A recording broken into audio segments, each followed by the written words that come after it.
আসসালামু আলাইকুম, আমি ইসমাইল শাহশিয়ারি। আমি পড়াশোনা করতেছি জাতীয় কবি কাজী নজরুল ইসলাম বিশ্ববিদ্যালয়ে। আজকে আমি তোমাদের রাইট ফর্মস অফ ভার্বের একটা বেসিক পার্ট নিয়ে আলোচনা করব। সেটা হচ্ছে, আমি যদি বলি যে একটা সেন্টেন্সের কি কি থাকে?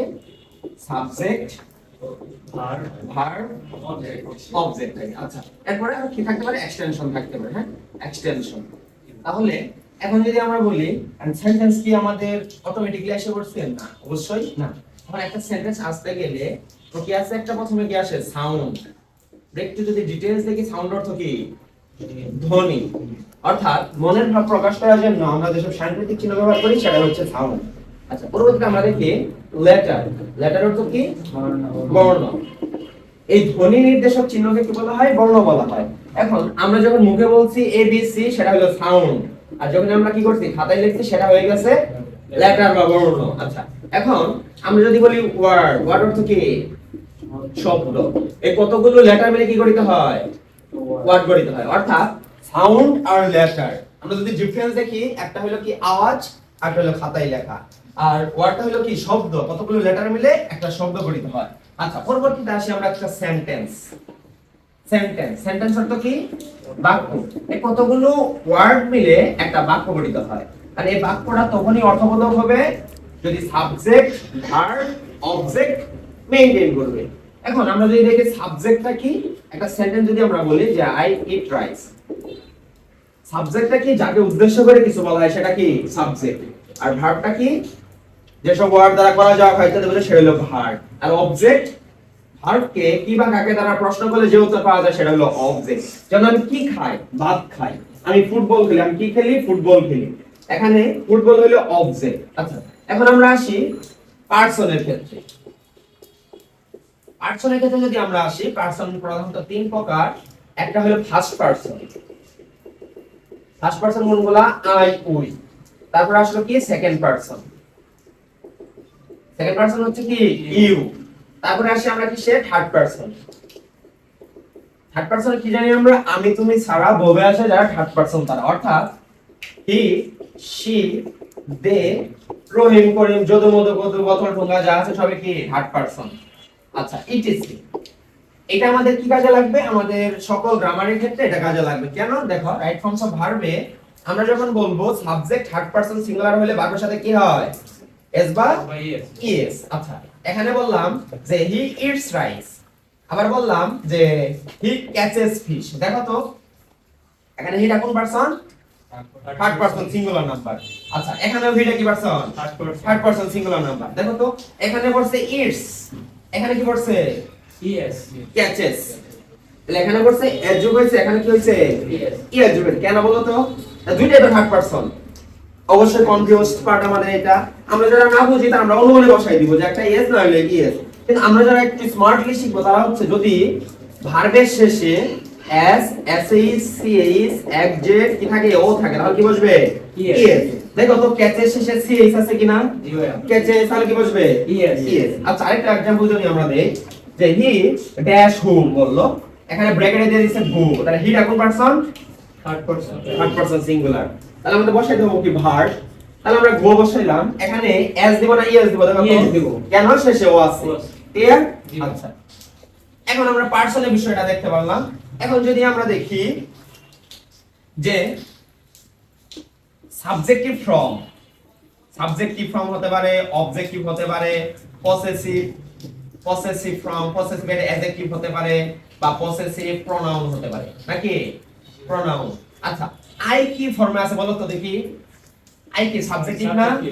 আই এর অবজেক্টিভ ফর্ম কি? মি। আর এটার পসেসিভ অ্যাডজেক্টিভ কি? মাই। এটার কি প্রোনাউন কি? মাই। আচ্ছা, তাহলে উই এর কি? আওয়ার। কি হবে? উই এটা কি হবে? আজ হবে।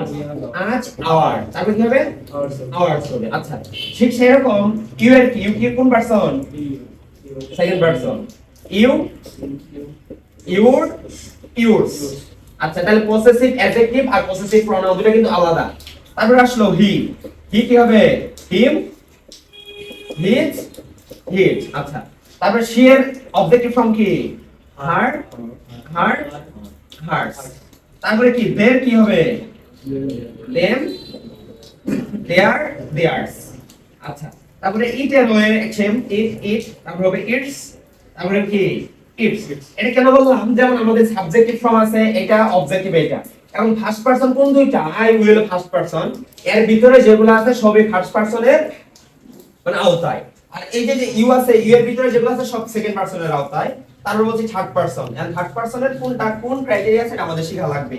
এটা তো আমাদের কাজে লাগবে তোমাদের ন্যারেশনের ক্ষেত্রে, তোমাদের মডিফায়ারের ক্ষেত্রে, তোমাদের অন্যান্য গ্রামাটিক্যাল সবটাতে কাজে লাগবে, এটা তোমাদের জানা জরুরি। এখন যদি আমরা আসি টেন্সের ক্ষেত্রে আসি, যে আমরা টেন্স কিভাবে দিব, কারণ আমাদের টেন্স হচ্ছে বলা যায় যে গ্রামারের ক্ষেত্রে টেন্স হলো একটা মেইন পার্ট বলতে পারি আমরা। টেন্স এন্ড টেন্সের মধ্যে কি কি আছে, ধরো হচ্ছে বললাম যে প্রেজেন্ট, পাস্ট, ফিউচার, এন্ড এরপরে বললাম আমরা indefinite, continuous, perfect, perfect continuous, perfect continuous. আচ্ছা, কন্টিনিউয়াস। এন্ড দেখো তো এই ইনডিফিনিটের কথা যদি আমরা বলি যে প্রেজেন্ট, পাস্ট, ফিউচার, আর এখানে আছে আমাদের indefinite, continuous, perfect, perfect continuous. এখন এখানে যদি আমরা প্রেজেন্টের সাথে তুলনা করি তাহলে present indefinite, present continuous, present perfect, present perfect continuous, চারটা শেষ। পাস্টের সাথে যদি বলি তাহলে past indefinite, past continuous, past perfect, past perfect continuous. আচ্ছা, যদি ফিউচারের সাথে বলি তাহলে ফিউচারে চারটা হয়ে গেল। তাহলে 12টা টেন্স আমাদের চারটার মাধ্যমে হয়ে যাচ্ছে, শুধু আমাদের প্রেজেন্ট, পাস্ট, ফিউচার জানলে হয়ে যায়। এখন যদি আমরা দেখি যে প্রেজেন্ট ফর্ম, প্রেজেন্ট ফর্ম বা ভার্ব 1, পাস্ট ফর্ম কি কি বলতে পারি আমরা, ভার্ব 2, আর কি আছে পাস্ট পার্টিসিপল। তোমরা এগুলো পারো না নাকি? পাস্ট পার্টিসিপল কি বলতে পারি, ভার্ব 3। আচ্ছা, এখন যদি আমরা বলি যেমন গো থেকে কি আসবে, ওয়ান্ট, ওয়ান্ট থেকে কি আসবে, গন। আবার কিছু কিছু ওয়ার্ড আছে বা ভার্ব আছে যেগুলোর তিনটা ফর্ম একই, যেমন রিড, রেড, রেড। আচ্ছা, এরকম আরো আছে কাট, কাট, কাট। এটা কিভাবে আমরা বুঝবো এটা কোনটার ব্যবহার হইতেছে, এটা আমরা এখন দেখবো। দেখো, এখন আমরা আসি ইনডিফিনিটের ক্ষেত্রে। ইনডিফিনিট বলো তো, ইনডিফিনিট তিনটা আছে না এখানে, প্রেজেন্ট, পাস্ট, ফিউচার। আচ্ছা, এখন আমরা যদি একটা সেন্টেন্স বলি যেমন আই ইট রাইস, আর তোমাদের আমি কোশ্চেন করব যে কিভাবে হলো এই সেন্টেন্সে, বলো তো সাবজেক্ট আর অবজেক্ট কোনটা প্রথম সেন্টেন্সে, আই সাবজেক্ট, এটা হলো অবজেক্ট, এটা আই সাবজেক্ট, এটা অবজেক্ট। তাহলে কি সাবজেক্ট অবজেক্টের কোনো ডিফারেন্স আছে না? আমাদের ডিফারেন্স কোন জায়গায়, ভার্বের জায়গায়। একটা হলো ভার্ব 1, একটা হলো ভার্ব 2। তার মানে সেন্টেন্সে যখন ভার্ব 1 থাকবে সেটা হলো প্রেজেন্ট ইনডিফিনিট, ভার্ব 2 থাকবে পাস্ট ইনডিফিনিট। সাবজেক্ট অবজেক্ট তো হবে। আমরা ছোটবেলায় পড়ছিলাম যে সাবজেক্ট প্লাস মূল verb present form plus object, আর পড়ছিলাম সাবজেক্ট প্লাস মূল verb past form plus object. কিন্তু এখন আমরা বলতেছি কি verb 1 present indefinite, verb 2 past indefinite. আচ্ছা, যদি ফিউচার বলি তাহলে কি হবে, shall অথবা will plus verb 1 it right. এখন আমরা আই কি কোন পারসন, ফার্স্ট পারসনের ক্ষেত্রে আমরা কি দিতে পারবো, shall দিতে পারবো বা অথবা will দিতে পারবো, কিন্তু will সকল ক্ষেত্রে ব্যবহার করতে পারবো, কিন্তু shall সকল পারসনের ক্ষেত্রে ব্যবহার করতে পারবো না। আচ্ছা, এখন যদি আমরা বলি কন্টিনিউয়াস। আচ্ছা, আমরা এর আগে একটা বিষয় ক্লিয়ার করি, যে বলছিলাম রিড, রেড, রেড, তিনটা ফর্মে কি কথা বললো যে হি রিডস এ বুক। আচ্ছা, দেখো তো এটা কোন টেন্স, প্রেজেন্ট ইনডিফিনিট। এন্ড আরেকজনে বললো হি রিড এ বুক, এটা কোন টেন্স। এন্ড আমি কোশ্চেন করলাম তোমাদের এইভাবে যে চেঞ্জিং সেন্টেন্স বা চেঞ্জিং টেন্সের ক্ষেত্রে বললাম বা নেমিং টেন্সের ক্ষেত্রে বললাম, তাহলে হি রিড এ বুক বা রেড এ বুক, তুমি এখানে কি করবা, বলবা যে ভাই আমার কোশ্চেন ভুল করছে, তুমি রাইট করে দিবা। দেখো তো রিড, রেড, রেড, তিনটা ফর্মে কি কথা, সাবজেক্ট কি পারসন, থার্ড পারসন। এখানে এস বাই এস হওয়ার কথা না হইছে, তার মানে কি এটা কিসে আছে, ভার্ব 2 তে আছে না, কারণ ভার্ব 2 রেড, রেড, রেড, তিনটা ফর্মে কি কথা, তার মানে কি টেন্স, পাস্ট ইনডিফিনিট টেন্স। আচ্ছা, এখন যদি আমরা এখানে এস দিয়ে দেই তাহলে প্রেজেন্ট ইনডিফিনিট হয়ে যাবে, বুঝছো? আচ্ছা, এখন আমরা দেখি কন্টিনিউয়াস। কন্টিনিউয়াস যদি আমরা বলি, কন্টিনিউয়াস মানে চলমান, করতেছি, খাচ্ছি, যাচ্ছি, এরকম কিছু বোঝায়। যে ভার্ব 1 এর সাথে কি হবে, আইএনজি, এটা কন্টিনিউয়াস। কোন কন্টিনিউয়াস আমরা কি বলছি, বলছি শুধু কন্টিনিউয়াস। আচ্ছা, যদি বলি প্রেজেন্ট কন্টিনিউয়াস তাহলে হবে কি হবে, এম ইজ আর প্লাস মূলের সাথে কি হবে, আইএনজি। যদি বলি past কি হবে was are plus আর সাথে ing যদি বলি ফিউচার কি হবে shall be অথবা will be be হবে শেষে মূল ভাষা কি হবে ing হবে এখন তোমার যদি আমি বলি past continuous বলো তো তুমি কি বলবা continuous তার মানে ing কোন continuous past তাহলে was are plus ing বুঝো যদি বলি ফিউচার continuous তার মানে ing shall be plus ing আচ্ছা ঠিক সেরকম পারফেক্ট আছে পারফেক্ট মানে আমরা কি বলছিলাম ভার্ব 3 কোন একটা আমরা কাজ করেছি কিন্তু তার ফল এখনো বিদ্যমান আছে সেক্ষেত্রে হবে পারফেক্ট টেন্স হ্যাঁ যেমন পারফেক্ট মানে V3 তার মানে কি পাস্ট পার্টিসিপল ফ্রম এখন যদি প্রেজেন্ট পারফেক্ট হয় তাহলে কি হবে হ্যাভ অথবা has have S plus V3 হলে কোন পারফেক্ট হবে প্রেজেন্ট পারফেক্ট আর এর সাথে যদি আমরা হ্যাড প্লাস আর দিয়ে কি হবে পাস্ট পারফেক্ট তাহলে শ্যাল হ্যাভ অথবা উইল হ্যাভ প্লাস আর দিয়ে কি হবে ফিউচার পারফেক্ট এখন তোমাদের অনেকেই বলবে যে ভাইয়া হ্যাভ এস থাকলে কি পাস্ট প্রেজেন্ট পারফেক্ট যেমন একটা সেন্টেন্স দেখি দেখো তো I have a book এখানেও কিন্তু হ্যাভ আছে হ্যাভ কি প্রেজেন্ট পারফেক্ট না এটা প্রেজেন্ট ইনডিফিনিট এখন আমরা যদি বলি যে I have done the sum এখানে কি ভার্বের 3 আছে না জি ভাই তার মানে এখানে প্রেজেন্ট পারফেক্ট তার মানে অক্সিলারি ভার্ব প্লাস কি লাগবে ভার্ব 3 লাগবে একটা সেন্টেন্সে যদি যেমন I eat rice একটা সেন্টেন্সে যদি একটা ভার্ব থাকে সেটা হলো মেইন ভার্ব বা প্রিন্সিপাল ভার্ব যদি একটা সেন্টেন্সে দুটি ভার্ব থাকে তার প্রথমটা কি ভার্ব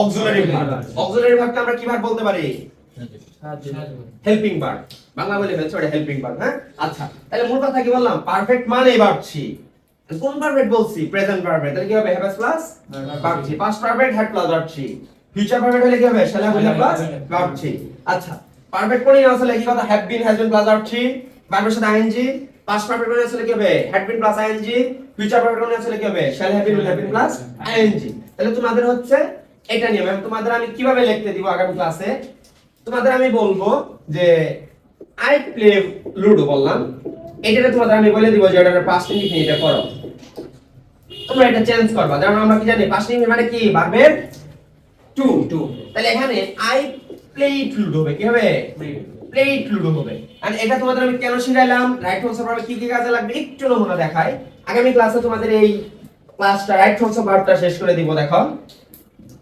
এক নাম্বার নিয়ম তো বলছি সাবজেক্ট থার্ড পারসন হলে ভার্বের সাথে এস বাই এস হয় এটা এক নাম্বার আমাদের চলে গেছে যে এস এস এস এস চলে দুই নাম্বার নিয়মটা দিব তোমাদের সেন্টেন্সে যদি ইয়েস্টারডে এগো ওয়ান্স আপন এ টাইম থাকে তাহলে কি হবে ভার্ব 2 হবে যেমন পরীক্ষা আসলো he dash hmm yesterday right forms of verb মানে কি ভার্বের সঠিক ব্যবহার করতে হবে তোমাদের এখানে সাবজেক্ট ভার্ব অবজেক্ট পুরোটা লিখতে হবে না তোমাদের ভার্বের সঠিক ব্যবহার আমি তোমাদের বলছি কি ইয়েস্টারডে তাহলে কি হবে ভার্ব 2 হবে তাহলে গোয়ের ভার্ব টু কি ওয়ান ক্লিয়ার আবার তোমাদের শেখাবো যে রিসেন্টলি লেটলি অলরেডি এগুলা তাহলে কি হয় প্রেজেন্ট পারফেক্ট টেন্স হয় আচ্ছা প্রেজেন্ট পারফেক্ট টেন্স স্ট্রাকচারটা আমরা একটু মনে করে দেখি আর কি না হ্যাভ এস প্লাস ভার্ব 3 আচ্ছা সেন্টেন্স তাহলে এরকম যে হি ড্যাশ হুম রিসেন্টলি একই সেন্টেন্স থাকলো তাহলে তোমাদের এখানে যদি ব্র্যাকেটে দেওয়া হলো গো তুমি যদি ওয়ান্ট লেখো তাহলে কি হবে কেন হবে না কারণ এখানে রিসেন্টলি আছে রিসেন্টলি তাহলে কোন টেন্স হবে প্রেজেন্ট পারফেক্ট মানে কি হ্যাভ প্লাস বি3 এখন তোমরা বলতে পারো ভাই এখানে হ্যাভ বসাবো না হ্যাজ বসাবো বলতেই পারো আচ্ছা মনে রাখবা শুধুমাত্র থার্ড পারসন সিঙ্গুলার নাম্বার হলে হ্যাজ হবে আর বাকি সকল ক্ষেত্রে কি হবে সকল পারসনের ক্ষেত্রে হ্যাভ হবে তাহলে হি হ্যাজ সেড কি হবে হ্যাজ গন হোম বুঝতে পারছো এটা হলো তোমাদের এইভাবে শেখাবো আরো নিয়ম আছে মডেল ভার্বের নিয়ম আছে এগুলো সুন্দরভাবে শেখাবো ঠিক আছে ধন্যবাদ সকলকে